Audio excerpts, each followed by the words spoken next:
世界上最大的飞机究竟有多大？你见过运输坦克的飞机长什么样子吗？你以为 225 就是世界上最大的飞机了吗？自莱特兄弟于1903年造出第一架飞机以来，在过去的100多年时间里，人类几乎从未停止过对飞机的研发。随着科技的不断进步，人们制造的飞机的体型也越来越大。那么至今为止人类所创造出来的最大的飞机究竟有多大？今天这期视频，黑土就为各位领导找出了世界上最大的10架飞机，带各位领导一起认识一下这些空中巨无霸。大家好，我是黑土，喜欢这类视频的领导，劳烦您帮忙点个赞支持一下，记得长按点赞3秒，给黑土个霸气鼓励，谢谢。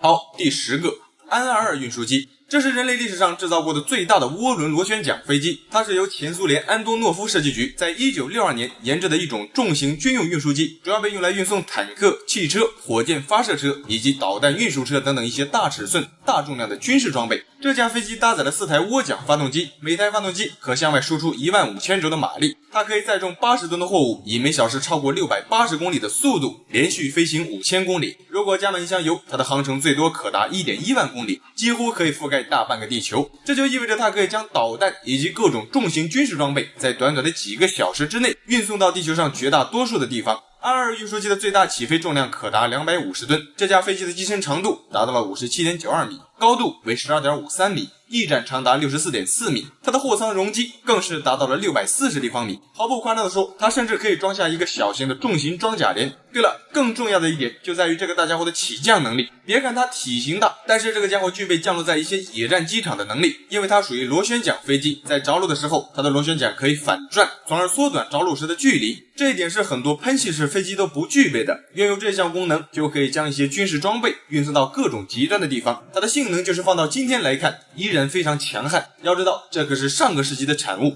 距今已经过去了50多年的时间。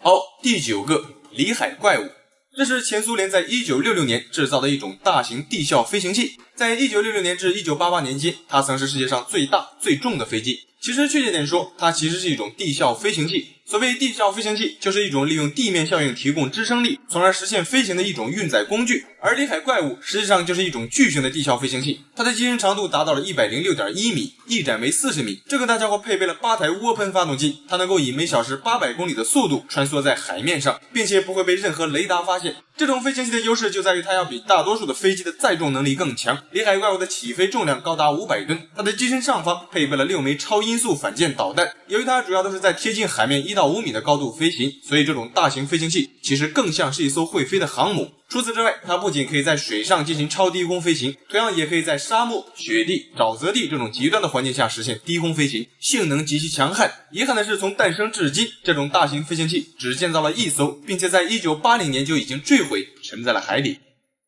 第8个白鲸运输机 XL， 这是一种由空客公司研制出的一种超大型运输机。由于它的外观看上去像是一种鲸豚类动物，所以人们将其称之为大白鲸。之所以会将这种飞机设计成这种外观，设计理念其实就是源于白鲸这种生物。白鲸是一种游泳能力很强的动物，它的身体呈流线型，这可以帮助它在水中高速前进，同时也具备较好的机动性。而白鲸 XL 运输机采用这种造型，就可以减少阻力和拖累，从而可以达到更高效的飞行状态。这种运输机的型号也有很多，目前体积最大的一个就是空客白鲸 XL。这架飞机的机身长度达到了 63.1 米，翼展长达 60.3 米，高度为 18.9 米。它搭载了2台由劳斯莱斯生产的传达700涡轮风扇喷气式发动机，其最高巡航速度可达每小时737公里，最大起飞重量可达227吨，机舱容量更是高达2290立方米。它主要被用来运送一些超大型的部件，比如一些国际空间站所需要的大型组件，或者其他飞机所需要的大型部件，运载能力很强。好，第7个 C5 银河运输机，这是美国洛克希德公司在20世纪60年代制造的一种大型战略军用运输机，即便是到了今天，它仍是美国空军现役最大的战略运输机。这架飞机的机身长度达到了75米，翼展长达67米，高度为 19.8 米。它搭载了4台涡轮风扇发动机，每台发动机的最大推力为 191.2 千牛。这架飞机的发动机非常大，但是一台发动机的重量就重达 3.5 吨。如果这4台巨大的发动机同时运作，但是它内部的4台发电机就可以供应5万人口城市的用电需要。不仅如此 ，C5 运输机的发动机还可以提供逆推力，这可以帮助飞机在降落时减少在地面的滑行距离，可以使飞机降落在更多极端的机场跑道上。作为一架运输机，装载能力自然也是最重要的一点。这架飞机的货舱长达36米，高4米，宽6米，它的机身两头都可以向上打开，可以从前后舱门同时装卸货物。它几乎可以装载美军的大部分战斗装备，包括坦克、直升机和其他的一些重型装备。要知道，拥有这项功能就意味着它可以带着重型战斗装备以及人员抵达地球的任何一个战场，短时间内就可以为战斗中的部队提供野外支援。对了，再有就是它的最大起飞重量高达418吨。加满一箱油，它可以连续飞行超过9000公里，性能非常强悍。第6个，安124运输机。这架飞机是前苏联为了超越美国的 C5 银河运输机而研发的一种大型飞机。这架飞机曾经是世界上第2大的运输机，它的机身长度长达 69.1 米，翼展长达 73.3 米，机身高度达到了 20.78 米。它搭载了4台推力为229千牛的高涵道比涡扇发动机，最大起飞重量达到了405吨。它与 C5 银河运输机一样，都可以装载坦克以及装甲车等重型装备抵达全球的大多数地方。安124运输机的最大载重量高达150吨，它的货舱总体积为1160立方米，这可以装下绝大多数的重型陆地装备。说到这里，相信很多领导都非常好奇它的油耗。这架飞机的载油量约为210吨，在巡航飞行时，它每小时的油耗高达10吨。如果超过巡航高度爬升时，油耗每小时则会上升到17吨。如果加满一箱油，它可以以每小时850公里的巡航速度连续飞行将近20个小时，这足以抵达世界上的绝大多数地方。好，第5个，空中客车 A380。它是迄今为止世界上载客量最高的客机，也是体积最大的客机。这架飞机的高度达到了24米，这相当于8层楼的高度。它的机身长度为 72.72 米，翼展长达 79.75 米。它是由欧洲空中客车公司在上世纪90年代就开始研发的一种超大型双层喷气式客机。这架飞机的最大载客量高达853人，它的最大起飞重量高达575吨。巡航速度更是高达每小时900公里，加满一箱油，它可以连续飞行15700公里。这个大家伙搭载了4台由劳斯莱斯生产的高庞通比涡轮风扇发动机，每台发动机的推力高达30多吨。此外，这架飞机的安全性与舒适性也要碾压绝大多数的客机。很多人都知道，飞机越大也就越安全。空客 A380 的翼展长度达到了79米，这种巨大的翼展可以使飞机在丧失全部动力之后，也就是说在燃油耗尽的情况下，依然可以利用巨大的翼展保持机身稳定，使飞机可以滑翔着陆，而不是像其他的翼展较短的飞机那样，一旦失去动力，可能就会一头扎向地面，垂直坠毁。俗话说翅膀大了能兜风，其实就是这个道理。再有就是这架大飞机的价格，一架空客 A380 的售价约为 4.5 亿美元，折合成人民币约为30亿左右。好，第4个，休斯 H-4 大力士。这是一架巨大的水上飞机，它诞生于1947年。这架飞机拥有当时世界上所有飞机中最大的翼展，它的翼展达到了 97.54 米，机身高度为 9.15 米，机身长度长达 66.6 米。你可能很难相信，这么大的一架飞机竟然是由木头做成的。由于它建造于2战期间，当时的世界各地几乎到处都在打仗，在这期间制造飞机所需要用的金属材料会受到很大的限制，所以当时为了节省金属材料，只能选用木材建造。最初建造这架飞机的时候，主要是为了向各大战场运送士兵和军事装备，但是没等这架巨大的木质飞机建造完成，战争就已经结束了。这架飞机仅在1947年10月2日进行了一次短暂的飞行，之后就再也没有飞过。第3个，波音747-8。在空客 A380 没有诞生以来，世界上最大的客机名号一直是美国的波音公司的。但是自2006年空客 A380 问世之后，波音747的地位就受到了威胁。所以为了巩固自己世界第一大飞机的名号，波音公司就在波音747-400的基础上建造了更大的飞机，也就是现如今的波音747-8系列。其实波音747-8共分为2个型号， 747-8L 属于客机，而 747-8F 则是货机，两者的大小都差不多。它的机身长度达到了 76.4 米，翼展宽达 68.5 米，机尾的高度接近20米。虽然在机身长度上，波音747-8要比空客 A380 更长，但是它的载客量却远不及空客 A380。波音747-8的载客量为467人，它的最大航程可达14000多公里。它搭载了4台涡扇喷气发动机，每台发动机的推力约为30吨，巡航速度高达每小时900公里。它的内部设计也比之前的机型更加豪华和舒适。另外，这架飞机还采用了更加节能环保的新技术，大大降低了对环境的损坏。好，第2个，安25运输机。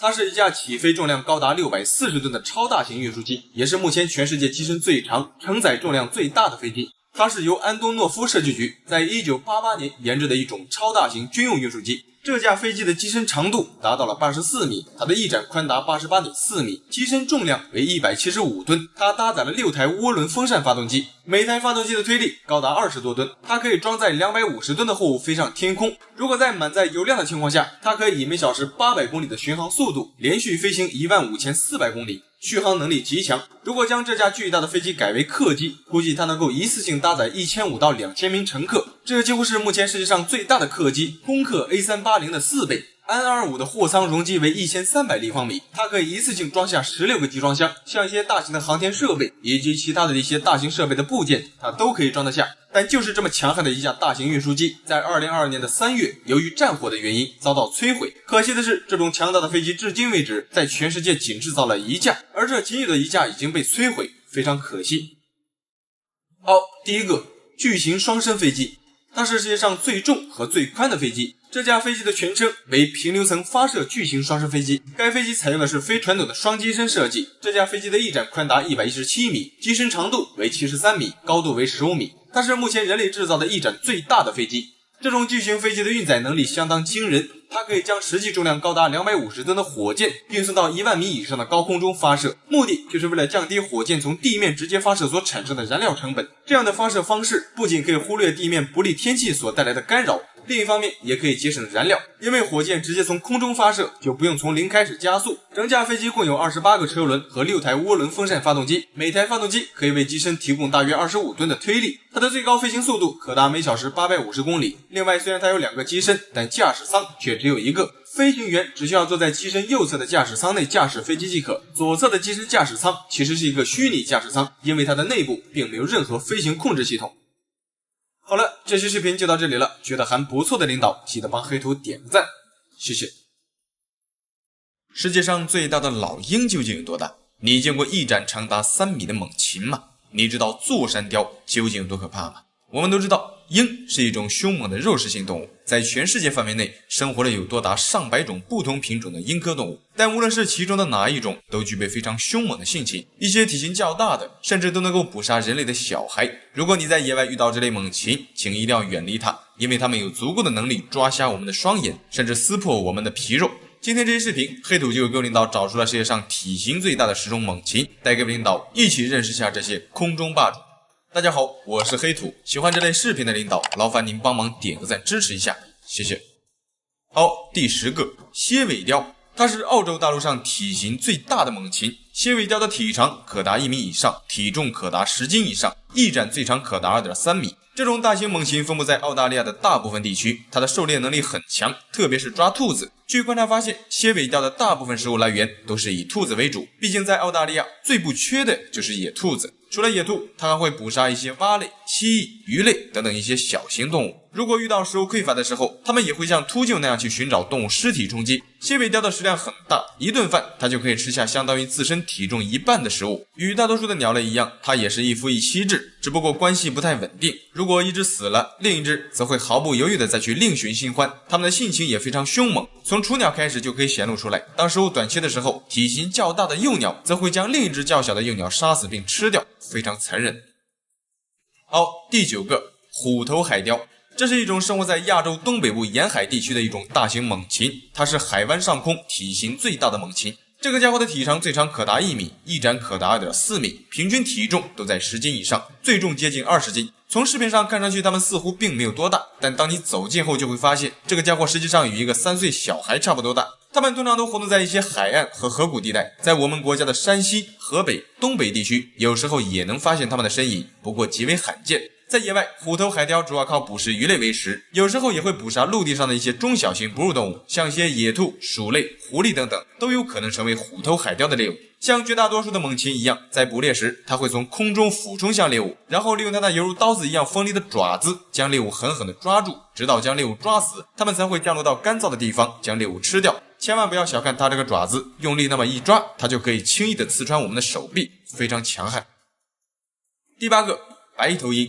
白头鹰其实就是美国的国鸟白头海雕，这种猛禽的辨识度很高，它的头部与尾部的羽毛都是白色的，身体的其他部位多数都为暗褐色，看上去非常漂亮。成年的白头海雕的体长最长可达 1.1 米，翼展可达2米以上，体重最重可达12斤。这种鸟主要都生活在北美地区，作为海雕，它们的大多数时间也都活动在一些海岸、河流以及一些湖泊、沼泽附近。白头鹰的主要食物来源多数也都是以鱼类为主。这个家伙的爪子底部非常粗糙，这可以帮助它更牢固的将一些鱼类以及蛇类这种身体滑腻的猎物抓到手。通常它一爪子下去就可以对一些小型猎物产生致命的伤害。你知道吗？白头鹰的抓力是人类的10倍，力量足以刺穿一些哺乳动物的皮肉。除了锋利的爪子，它的鸟喙杀伤性也极强。和所有的鸟类一样，它们没有牙齿，但白头鹰那鹰钩状的鸟喙足以将猎物撕成碎块，非常凶猛。第7个，菲律宾鹰。这是一种主要以灵长类动物为食的一种大型猛禽，由于它特别喜欢捕杀猴子，因此菲律宾鹰也被称之为食猿雕。如果单从长度与翅膀的表面积去衡量，那么这种猛禽可能是世界上最大的鹰。菲律宾鹰的体长可达1米以上，翼展可达 2.5 米，体重可达16斤以上，寿命更是长达30年。这种大型猛禽主要都生活在菲律宾的热带雨林中，是当地的特有物种，数量非常稀缺。据估计，在全世界范围内，这种鸟的数量已经不足500只，并且大多数仅分布于菲律宾的热带雨林中。在当地，它是菲律宾的国鸟，属于1级保护动物。这种猛禽在野外主要以各种树栖类动物为食，像一些蝙蝠、蛇类、蜥蜴以及猕猴等等一些喜欢爬树的动物，都在菲律宾鹰的食谱之内。在这里，它是顶级掠食者，除了人类，它们没有天敌。另外，这种鸟还具备很强的领域性，一旦有其他动物进入到它的领地内，大多数都会成为它的捕杀对象。菲律宾鹰在捕杀猎物时，通常都会先利用它锋利的喙逐瞎猎物的眼睛，然后再利用抓力极强的爪子将猎物撕成碎块吃掉。特别是在捕杀猴子的时候，它会表现得十分凶残。好，第6个，哈比鹰。你见过爪子比熊的爪子还要长的猛禽吗？你知道哈比鹰究竟有多可怕吗？哈比鹰也叫美洲角雕，这是一种分布于中美洲以及南美洲热带雨林里的一种大型猛禽。它的爪子是世界上所有猛禽中最大的。哈比鹰的爪子长度可达13厘米，这要比大多数熊的爪子还要长。它的大爪子可以向外施加高达400多斤的压力。要知道，我们人类的咬合力也仅为100多斤，对比之下，足以彰显出哈比鹰的杀伤力有多强。另外，它的下腿与小孩子的手腕一样粗，粗壮的腿部外加上锋利的爪子，足以对人类造成严重的伤害。再有就是它的体型，哈比鹰的体长可达1米以上，翼展可达 2.2 米以上，体重最重接近20斤。在捕猎时，它可将相当于自身体重1半的猎物抓到空中。当它以每小时32公里的速度俯冲到我们的身上时，哈比鹰所产生的能量约为2000多焦耳，几乎相当于被一把沙漠之鹰手枪打到了身上一样，威力很大。在美洲，成年的哈比鹰位于食物链的最顶端。第5个，狐鹫。狐鹫也叫狐秃鹫，这种猛禽的嘴巴下面长了一小撮黑色的毛发，看上去就像长了一小撮胡子一样，因此它也被称为大胡子雕。这种鸟的分布范围很广，在亚洲、欧洲和非洲都有它们的踪迹，在我们国家的西藏地区也较为常见。狐鹫的体型很大，它的体长最长可达 1.4 米，翼展最长可达 2.8 米，寿命最长可达45年。在野外，它们主要靠搜寻其他动物的尸骸为食，有时候也会捕杀一些小型动物。不过大多数情况下，它们都会盘旋在空中，利用它们那视力极佳的鹰眼，在扫描着地面的大型动物尸体。它的飞行能力很强，为了寻找食物，狐鹫可以在高达7000多米的高空连续翱翔9到10个小时，目的就是为了寻找大型的动物尸体。另外，它还是一种特别喜欢吃骨头的猛禽。狐鹫的食管构造非常特别，它可以吞下大块的骨头，并且可以很快的将其消化掉。如果一些较大的动物骨头吞不下去，它们就会将其叼起来，然后飞到高空，寻找坚硬的地面丢下去，将骨头砸碎，然后再一块块的吃掉，非常聪明。而第4个，肉锤秃鹫。这是一种生活在非洲地区数量最多的一种大型陆鹫。肉锤秃鹫的体长可达 1.15 米，翼展可达 2.9 米，体重最重可达25斤以上。这种大鸟通常喜欢生活在一些干燥的大草原上，它们是一种食腐鸟类，主要食物来源都是其他动物的尸体。它们是非洲秃鹰中最强大和最具攻击性的一种秃鹫。在非洲地区其实生活了很多种不同种类的秃鹰，它们大多数都是以腐肉为食，但大多数的秃鹫都很害怕这种肉锤秃鹫，主要原因就是出自它杀伤力极强的鸟喙。它的嘴巴可以很轻易的就撕裂一些大型动物的皮肤和肌腱组织，并且可以将这些较难消化的组织吃掉，这一点是绝大多数猛禽都做不到的。在这里，这种肉锤秃鹫的行为非常霸道且贪婪，它们经常会通过武力去抢夺其他猛禽所找到的食物。另外，这种肉锤秃鹫的攻击武器并不是它们的爪子，而是它那坚硬的鸟喙。第3个，加州秃鹰。它是北美地区体型最大的飞鸟，加州秃鹰的全称为加利福尼亚秃鹰，它的翼展可达3米以上，体重可达20斤以上。这种大型鸟类曾经与猛犸象生活在同一时期，在那时期它们的数量还有很多，但是到了更新世晚期时，由于气候变化，外加上人类这种智慧生物进入到了美洲，给很多本土动物带来了毁灭性的打击，像一些猛犸象与剑齿虎都逐渐的灭绝了。但是这种加州秃鹰凭借着自身广泛的食谱，艰难的存活到了今天，不过数量也极度濒危。其实早在1985年，它们的数量就降低到了个位数。为了不让这个物种灭绝，人们便对其进行圈养繁殖。截止到2022年，它们的种群总数达到了500多只，其中只有300多只生活在野外，数量非常稀缺。好，第二个，灰秃鹫。灰秃鹫其实就是秃鹫，它的另一个别名叫座山雕。这种大型猛禽分布于温带欧亚大陆的大部分地区，它的体长可达 1.2 米，翼展最长可达3米以上，体重最重可达28斤。它与肉锤秃鹫一样，在野外主要都以一些大型的动物尸体为食，有时候也会主动攻击一些小型兽类和一些鸟类。在我们国家的西藏地区，它们也会吃人类，不过不用害怕，它们通常吃的只是人类的尸体，一般并不会主动攻击活人。相信很多领导对西藏的天葬习俗都有所了解。没错，天葬期间将尸体吃掉的鸟，其中就有这种秃鹫。听起来可能有些残忍，但实际上你知道吗？秃鹫的另一个称号叫草原上的清洁工。由于这种猛禽的绝大多数食物来源都是尸体，所以在一定意义上，它在生态系统中发挥着非常重要的作用。要知道，一些动物死亡后，它的尸体如果一直暴露在地面上任其腐烂，时间久了，很容易就会向空气中散发很多病原体。这些病原体如果传播到其他动物的身上，就会引起各种疾病。而秃鹫这种食腐动物，如果将这些即将腐烂的动物尸体吃掉，就会减少很多疾病的传播。因此，秃鹫实际上为地球的生态环境做出了很大的贡献。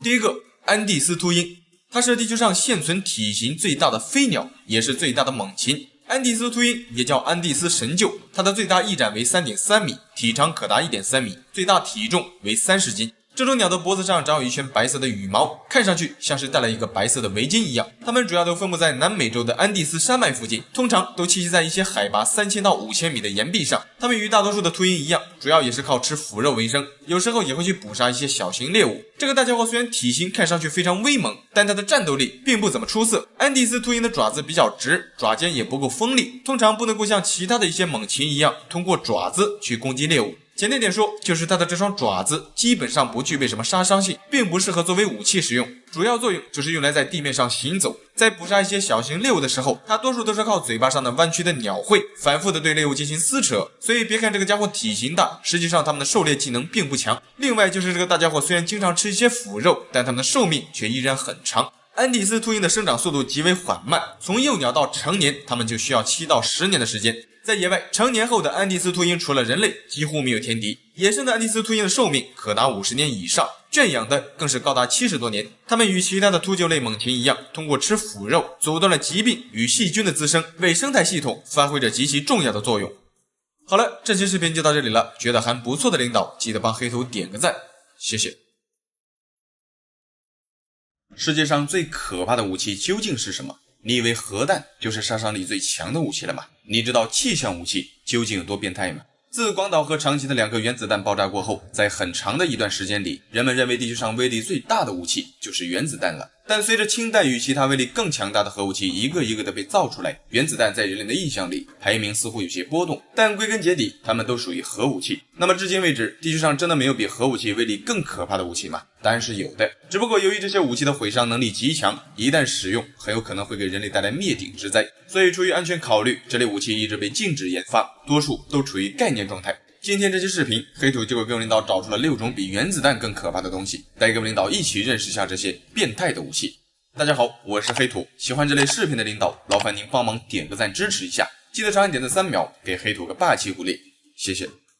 好，第6个，天基动能武器。这是一种可能出现在未来战争中的一种太空武器，天基动能武器也被称为上帝之杖。上帝之杖其实就是一根普通电线杆大小的高密度金属钨棒。钨棒是一种重金属，它的熔点高，热膨胀系数低，用这种材料制成的弹头熔点极高。所谓天基动能武器，就是为这种高密度的金属钨棒装上小型助推火箭，然后利用低轨道的卫星当作运载平台，借助小型火箭助推进行自由落体，通过动能撞击对目标产生极大的破坏力。性质就类似于陨石撞地球一样，利用速度对地面进行纯物理攻击。在追向地面时，它的速度最高可达每小时 1.12 万公里，通过动能撞击所带来的破坏力堪比一颗小型的核弹，威力足以摧毁地下几百米深的地下掩体。并且这种武器的优势有很多，在太空中它几乎可以对地球的任何一个地方进行精确打击。由于其速度极高，所以以现在的科技水平，地面的武器几乎不可能对其进行拦截。更重要的一点就在于，相比核武器而言，这种动能轰击对地球环境的污染极小，因为它并不携带爆炸弹头，所以在完成打击后并不会对地面产生大范围的辐射。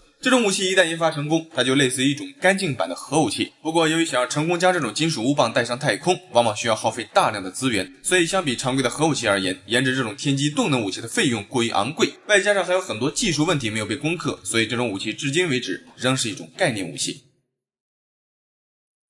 而第5个，温压武器。温压武器也叫温压弹，这种武器并不携带辐射，它属于常规武器，但却具有超常规武器的杀伤威力和毁伤效果。温压弹的内部采用的是温压炸药，它主要是利用周围空气中的氧气产生高温爆炸的一种炸弹。空气炸药的温度和压力效应可以提高温压弹的爆炸威力，这种炸弹在爆炸时会向外产生一种杀伤力极强的高压冲击波，这种冲击波会导致人体的神经以及血液组织发生化学异变，一旦遭到这种冲击波的攻击，基本上是必死无疑。但即便侥幸躲过了这种致命的冲击波，也会迎来温压弹爆炸后的第2轮损伤，那就是高温。除了冲击波，温压弹在爆炸时还会在瞬间释放大量的热量，并且会在中心点周围形成一个温度高达2500度的高温高压炽热火球，但是这个大火球的威力就足以瞬间蒸发和燃烧掉大量物质。除此之外，温压弹在爆炸的过程中，它还会将周围的氧气燃烧殆尽，给爆炸范围内形成一个缺氧的区域。这时候即便是没有被火烧死，也会因为缺少氧气窒息而亡。此时就算你有很好的憋气本领，也无济于事，因为就算没有被缺氧的环境憋死，也会因为氧气瞬间消失而带来的超强高压造成内脏破裂，杀伤效果非常恐怖。毫不夸张地说，在温压弹的爆炸区域内几乎不会有任何活物幸存，它的毁伤效果在一定意义上可能比核武器更加可怕。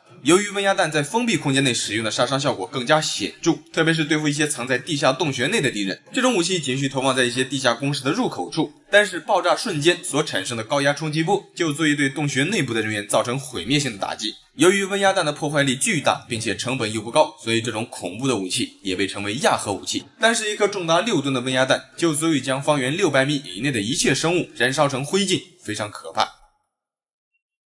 第4个，气象武器。人工降雨这个字眼，相信很多领导都非常熟悉。人为的干预天气，貌似并不是一件特别稀奇的事情。但除了人工降雨，你听说过人造地震吗？你可能很难相信，以目前的科技手段，人类不仅可以控制降雨，就连地震、海啸、冰雹、山洪以及干旱、雷电，甚至龙卷风等等极端天气都可以人为制造。其实早在第2次世界大战期间，人工造物掩护部队渡河的技术就已经被使用了。1966年，美国就曾利用人工降雨的手段，对老挝实施了长达7年的人工降雨，主要目的就是为了破坏当地的交通，给敌人的物资运输和人员调动造成困难。这次过后，到了20世纪70年代，气象武器就被广泛运用于各种军事目的。气象武器也被称为气象战，主要就是通过人为的手段给敌人制造气象灾难。它的制造过程主要就是通过控制平流层气流以及气压来产生对气候的影响。人工降雨可以往积雨云中发射含有酸性的物质，使得雨水呈酸性，用来腐蚀地方的物资以及装备。除此之外，还可以利用人工增雨形成暴雨，给敌人带来洪水泛滥，伤人毁物。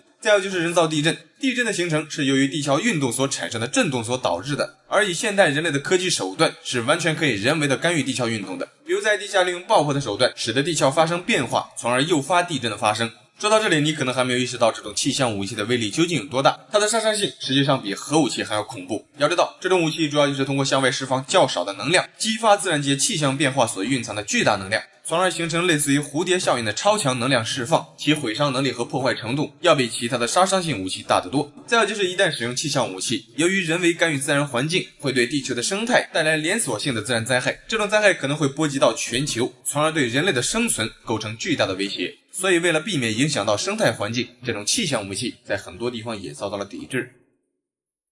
第3个，基因武器。这是一种极其恶毒的 DNA 武器。所谓基因武器，主要是指利用基因工程技术研制出的一种生物战剂。这种生物战剂可以对某种特定人群的基因进行基因重组，比如在一些致病细菌或者病毒中接入能对抗普通疫苗或药物的基因，在一些本来不会致病的微生物体内接入可以致病的基因，从而导致特定人群产生致病作用。简单点说，也就是这种生物战剂可以只对拥有某些基因或者特征的人有效，比如只针对拥有红色头发的人群，或只杀死身高较矮的人群，又或者其他拥有蓝色眼睛或黑色眼睛的人群。敌我的分辨能力很强，毫不夸张地说，这种武器可以达到灭绝种族的效果。这种武器其实与生物武器一样，都是通过携带毒素的生物战剂攻击人体，从而消灭敌方的有生力量。基因武器的使用具有很高的技术难度，在研制这种武器之前，需要先对目标生物的基因信息进行深入的研究和分析，然后根据分析的结果制造出特定的生物战剂。也就是说，想要研制出这种基因武器，必须要得到目标人群的生物样本。正是因此，在世界上很多地方，人类生物样本资料都被禁止出口，主要目的就是为了保护自己的种族不受基因武器的威胁。这种武器的投放方式多种多样，它可以利用飞机将带有致病基因的微生物从空中投下，也可以利用人工悄悄地投入河流、城市以及一些人群较多的地方，让病毒自然扩散繁殖。在战术上，这种武器的隐蔽性极强，通常在投放时都是秘密进行的，让人防不胜防，非常危险。由于这种武器可能对种群结构和生态环境造成极大的影响，因此在国际上，这类武器一直被禁止研发、制造和储存。第二个，反物质武器。这是一种拥有巨大杀伤力的武器，它的威力要比核武器大得多得多。仅需1克反物质就可以向外产生约180万亿焦耳的能量，这相当于 4.3 万吨的天梯炸药。爆炸所释放出来的能量相当于投在广岛原子弹的3倍，10克反物质的威力就相当于30颗原子弹的威力。那么问题来了，反物质究竟是什么东西？其实反物质就是正常物质的反状态，当正反物质相遇时，双方就会相互湮灭抵消，而在抵消的时候，正反物质会将将近100%的质量转化成能量向外释放，从而发生爆炸，形成高能的伽马射线。这种能量的威力听起来可能并没有多恐怖，但是一对比你就知道它有多可怕了。要知道，利用核聚变反应的氢弹仅有 7% 到 10% 的智能转换，而这种反物质的智能转换率则高达 100%。显而易见，这种反物质武器的威力绝对足够巨大。这种武器一旦被研制出来并且爆炸，极有可能会给人类带来灭顶之灾。不过不用害怕，因为这种武器几乎很难被研制出来，现在只存在于假想中，主要原因就是技术问题。因为想要制造出这种反物质，需要昂贵且庞大的粒子加速器，并且需要投入相当于一座大城市的总用电量的能量，才能制造出极少数的反物质。估计每 0.1 微克的反物质就需要耗费大约60亿美元，即便是用目前世界上最大的粒子加速器，也需要大约40亿年的时间才能生产出1克反物质。到时候即便是生产出来了，这种物质也极难保存，因为反物质会和普通的物质相湮灭，几乎很难找到可以储存这种物质的容器。所以以目前的科技水平，人类可能还无法研制出这种可怕的武器。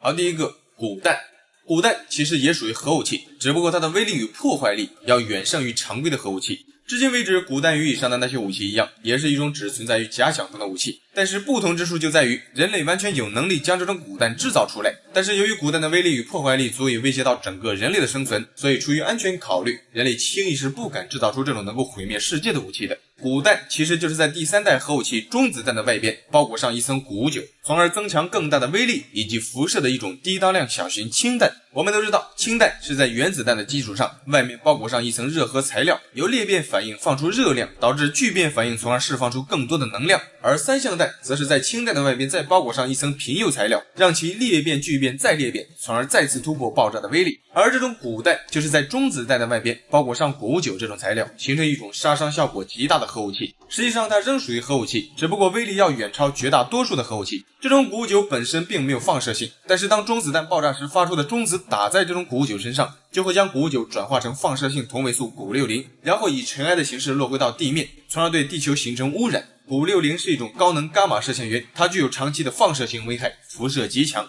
仅仅3克的钴60所产生的辐射就需要半吨铅才能将其屏蔽，而制造一颗钴弹通常需要数以吨计的钴。由此可见，它所造成的放射性污染要比3相弹还要严重得多，并且这种元素的半衰期长达 5.27 年，一旦释放到地球表面，它所带来的辐射将会持续几十年甚至几百年而不会消散。除此之外，这种钴60在衰变成为镍60时，还会向外释放高度穿透力的伽马射线，这种射线能够破坏生物的 DNA， 对细胞有很大的杀伤力，人体一旦被这种射线照到，就会导致体内细胞组织遭到破坏，从而死亡。当这种骨弹在平流层被引爆时，它所产生的伽马射线会弥漫到整个地球大气层，从而照射在所有暴露在地面的生物身上，对其产生非常致命的损伤。毫不夸张地说，它几乎可以杀死地球上绝大多数的生命，从而使地球变成一个死气沉沉的星球，非常危险。好了，这期视频就到这里了，觉得还不错的领导记得帮黑兔点个赞，谢谢。